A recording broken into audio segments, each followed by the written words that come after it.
Jadi kita menciptakan sebuah daya cipta, kemudian kita berusaha, intinya kita komunikasi dengan alam tadi, iya. dengan hujan tadi, dengan angin tadi. Iya, Kamu mundur, kamu maju, kayak gitu ya maksudnya. Ya, umpamanya bahasa manusianya, bahasa komunikatifnya Berarti seperti ini itu. antara manusia dengan alam itu sebenarnya terkoneksi berarti. Terkoneksi. Hmm. Karena daya cipta kita kan juga berdaya. Artinya energi kita bisa kita pergerakan. Kita kayak kemarin beberapa waktu yang lalu ada teman punya hajat, ya karena kita terbiasa ya, bukan masalah ini levelnya tinggi atau enggak ya, bukan masalah level, karena kita terbiasa. Jadi saya cukup beberapa hari sebelumnya koneksi pikiran saya fokusnya ke arah situ, ke tempat temen yang hajatan itu tadi. Makanya begitu waktu itu mulai rintik-rintik, saya kan menengadahkan kepala ke atas. Saya cukup dalam pikiran saya ya berbicara, kamu nyisir dulu. Akhirnya kan waktu itu awan terpecah kayak gitu kan, jadi nggak perlu bakar-bakar yang apa gitu. Apakah bisa dikatakan ilmu pasti, misalkan kita sudah terkoneksi dengan alam, kemudian kita berusaha untuk ngomong, apakah pasti alam itu akan mendengarkan kita dan mau? Selamat berjumpa lagi dengan kita di Spiritual Universe. Kali ini suasananya sedang di meja makan dengan keluarga saya. Istri saya sedang makan, maaf gak towo-towo, itu anak saya. Bahas apa kita kali ini? Ya mungkin karena suasana di luar hujan, jadi pikiran jadi ikut dingin, jadi beku. Bagaimana kalau membahas tentang pawang hujan aja, memang udaranya pas hujan-hujan. Sebenarnya pawang hujan sendiri itu ada nggak sih ilmu untuk menghentikan hujan itu, seperti yang pernah dilakukan Mbak Rara di sirkuit Mandalika kemarin itu? Secara pandangan umum maupun secara pandangan umum saya kira ada, karena banyak yang nggak tahu. Kalau secara spiritualis dan secara supranatural bagaimana menurut Bos W? Santai saja. Dingin guys. Pawang hujan, kalau menghentikan hujan itu sebenarnya nggak bisa. Itu ilmu kekuatan pikiran. Dengan menggunakan apapun metodenya, apapun yang digunakan untuk memicu, entah itu kenong, entah itu keneng, entah itu bunga-bungaan dan sebagainya, itu hanya alat untuk memacu fokus kita. Itu adalah ilmu daya cipta. Jadi yang berhubungan dengan hujan-hujan, yang berhubungan dengan angin, panas. Angin kan juga dibutuhkan. Bukan hanya pawang hujan, pawang angin pun juga dibutuhkan. Oh ada? Iya. Cuma nggak seheboh pawang hujan ya? Ya. Biasanya kalau pawang angin itu digunakan untuk apa pada umumnya? Layang-layang. Oh gitu. Saya kan kebetulan beberapa kali jadi panitia di perlombaan layang-layang. Jadi kalau pas waktu perlombaan itu biasanya perlombaan besar ya, biasanya angin kecil bertiupnya, itu juga membutuhkan pawang. Jadi intinya bisa mendatangkan angin gitu ya? Betul. Bedanya dengan hujan? Bisa mendatangkan hujan, juga bisa menghentikan hujan. Bukan menghentikan. Terus gimana? Memindahkan keterangan hujan. Yang valid itu memindahkan hujan dengan cara meniupkan angin. Kolaborasi antara angin dan daya cipta, tetap daya cipta. Kalau udah terlatih, ya nggak pakai alat yang macem-macem. Nggak harus seperti Mbak Rara atau praktisi-praktisi yang lain kayak gitu. Berarti bagi mereka yang masih menggunakan ritual-ritual tertentu atau alat-alat tertentu, itu sebenarnya mereka belum fokus di situ. Terbiasanya di situ, bukan belum fokus. Itu hanya untuk istilahnya trigger mereka menuju sana. Ya. Bagi orang-orang yang sudah terlatih untuk fokus, nggak butuh. Bukan hanya terlatih untuk fokus, yang bisa mewedar atau yang bisa memecahkan teori-teori itu tadi. Kadang kan, misalkan sampean belajar dari gurunya dulu, bagaimana? Gurunya dulu mengajarkan pakai lupa, pakai kemenyan, pakai wangi-wangian yang lain dengan doa-doa tertentu, rapalan tertentu, mantra-mantra tertentu.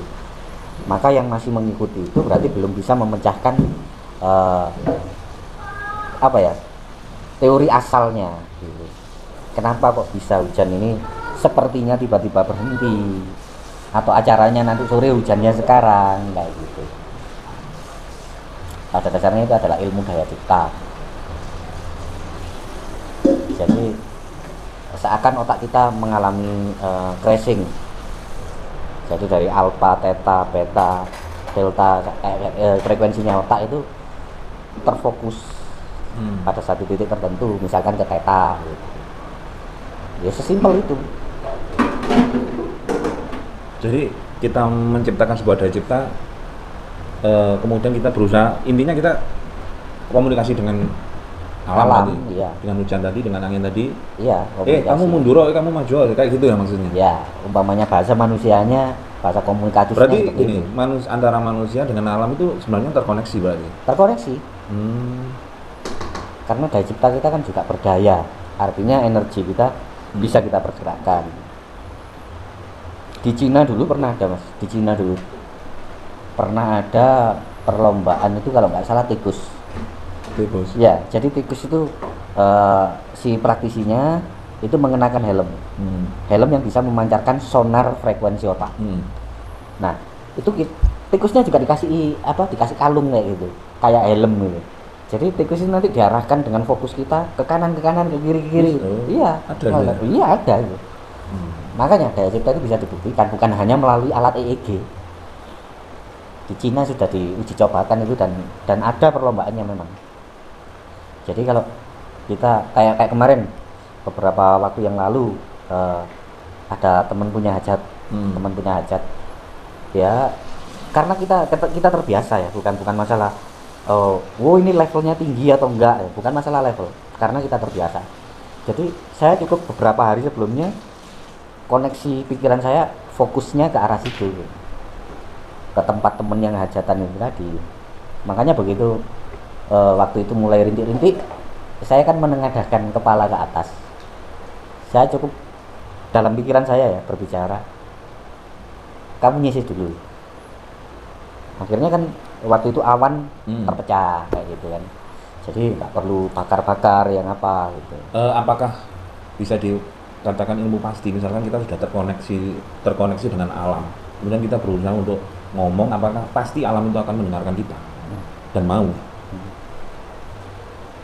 Pasti itu ya? Pasti.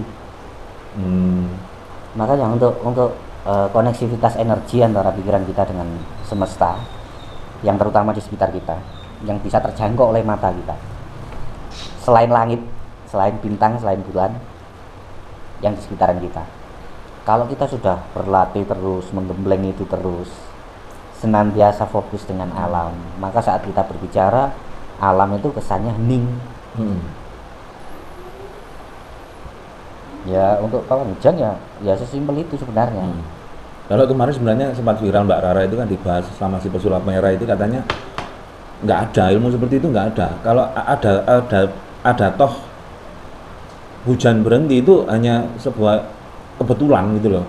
Jadi mungkin si pawangnya tadi mempelajari ilmu hujan, maksudnya ilmu alam tentang seperti BMKG itu ya, oh ini waktunya anginnya ke sini berarti ke sini. Hanya ilmu itu. Jadi kemungkinan hujan itu tidak hujan itu hanya sebuah kebetulan. Itu menurut si Marcel, saya lihat di channelnya. 2000 berapa ya? Antara 2017, 18, 19. Itu saya pernah kedatangan tamu dari BMKG sama LIPI atau mana gitu. Nah, itu mau mengadakan penelitian. Apakah frekuensi otaknya manusia ini bisa terkoneksi dengan alam? Dan ini berhubungan dengan hujan. Ini berhubungan dengan hujan. Akhirnya saya bilang sama beliaunya, Pak Rahmat kalau nggak salah waktu itu, orang Jawa Tengah. Beliau sama sahabat-sahabatnya orang Jakarta berlima. Akhirnya kita waktu itu ke BMKG Karangploso, tanya di situ dengan data yang valid. Kapan perkiraan akan datang hujan, akan turun hujan? Akhirnya data dikumpulkan dalam space 1 minggu.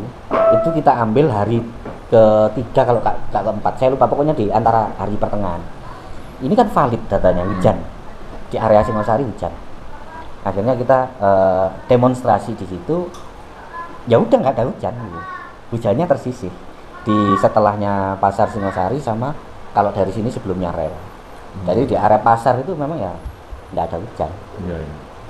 Jadi untuk membuktikan hujan itu bisa tersisih atau enggak mudah sekali.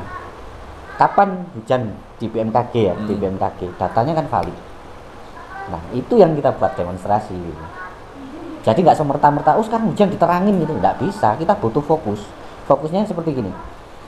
Misalkan saya mau memindahkan hujan gitu ya, memindahkan hujan untuk waktu 1 minggu ke depan. Jadi mulai sekarang saya udah harus ada komunikasi dengan air, dengan angin seperti itu. Berarti kalau dadaan nggak bisa? Nggak bisa.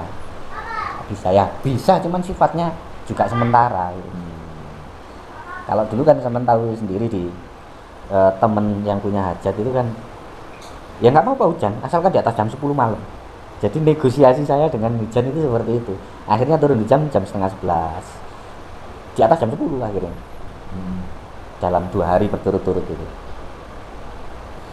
Jadi untuk membuktikan hujan ya dengan cara data real dari BMKG. Dulu teman dari Jawa Tengah juga itu juga sempat heran. Saya bilang, sebentar lagi ada angin, sebentar lagi angin bertiup. Angin langsung bertiup. Wih, kok bisa? Itu ilmu apa? Ini bukan ilmu. Ini hanya sekedar koneksivitas daya cipta saya. Akhirnya sekarang beliau ngerti juga caranya. Dan itu bisa dipelajari ya? Mudah sekali, mudah sekali. Bukan sesuatu hal yang rumit. Kalau orang yang belum tahu mungkin waduh dengan puasa ini, puasa itu.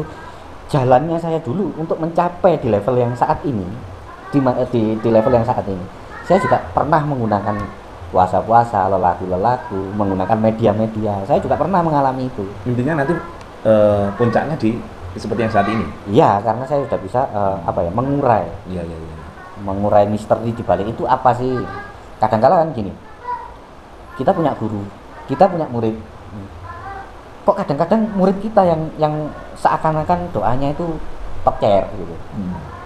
Kita kok nggak top chair, terus guru kita kok juga nggak top chair untuk memawangi hujan itu tadi. Kalau angin hujan sering mas, sering. Tapi ya itu bukan sesuatu hal yang eksklusif lah artinya. Jadi ya sekedarnya seperti itu. Iya, tapi bagi pandangan orang awam, ketika ada orang yang bisa menghentikan hujan itu sesuatu yang sangat wow. Ya. Mungkin buat teman-teman di luar sana, mudah-mudahan keterangan ini tadi bisa menambah wawasan kita semua. Mungkin cukup untuk saat ini tentang pawang hujan, dan bagi Anda yang ingin menjadi pawang hujan, silakan hubungi kontak kami. Salam Paras. Paras.